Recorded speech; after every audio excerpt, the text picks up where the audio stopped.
Hello viewers, আশা করি সকলে ভালো আছেন। আজকে বানাবো কুচো চিংড়ির মশলা বাটা। এই রান্নাটা অনেকেরই হয়তো জানা, কিন্তু একবার আমার মতন করেও বানিয়ে দেখতে পারেন।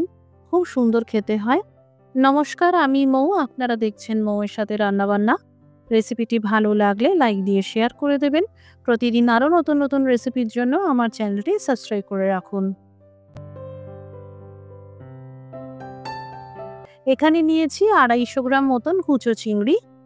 এরই সাথে নিয়েছি 2টো পেঁয়াজ, 1 ইঞ্চি সাইজের আদা, 4 কোয়া রসুন। এই সব সবজিগুলোকে ঝটপট কুচিয়ে নেব।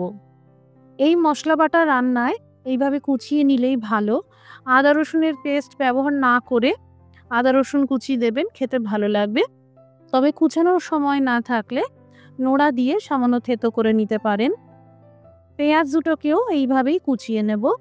চেষ্টা করবেন যতটা সম্ভব ফাইনলি চপ করে নেওয়ার। এবার এই কুচো চিংড়ি মিক্সিতে দিয়ে দিলাম। খুব সামান্য করে জল দিয়ে বেটে নিতে হবে। আপনারা চাইলে শিলপাটাতেও বেটে নিতে পারেন। এই রান্নায় সর্ষের তেল ব্যবহার করবেন। সর্ষের তেল দিয়েই রান্নাটা খেতে ভালো লাগবে।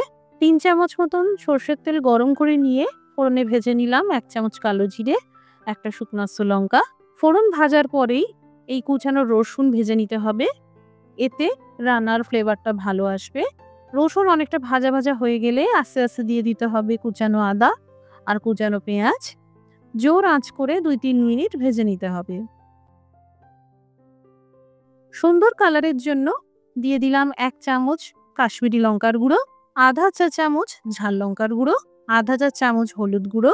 আবারও ভাজতে থাকবো। যারা ঝাল পছন্দ করেন না, ঝাল লঙ্কার গুঁড়োটা বাদ দিতে পারেন।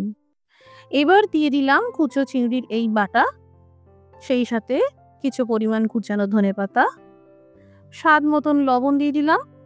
আবারও 3-4 মিনিট ভেজে নেব। খুব ভালো করে ভাজতে হবে যাতে কুচো চিংড়ি কাঁচা না থেকে যায়। আর মশলাটা যত বেশি ভালো করে ভাজবেন, খেতে তত সুন্দর হবে। এবার দিয়ে দিলাম আধা চা চামচ গরম মশলার গুঁড়ো আর 2 চামচ মতন কোরানো নারকেল। এখানে বলে রাখি, নারকেল কোড়া পুরোপুরি অপশনাল। যাদের নারকেল হজমের সমস্যা আছে তারা দেবেন না, বরং এর পরিবর্তে সামান্য চিনি দিতে পারেন। আবারও 2-3 মিনিট মতন ভালো করে ভেজে নিতে হবে। তৈরি হয়ে গেল ভাজা ভাজা কুচো চিংড়ির মশলা বাটা।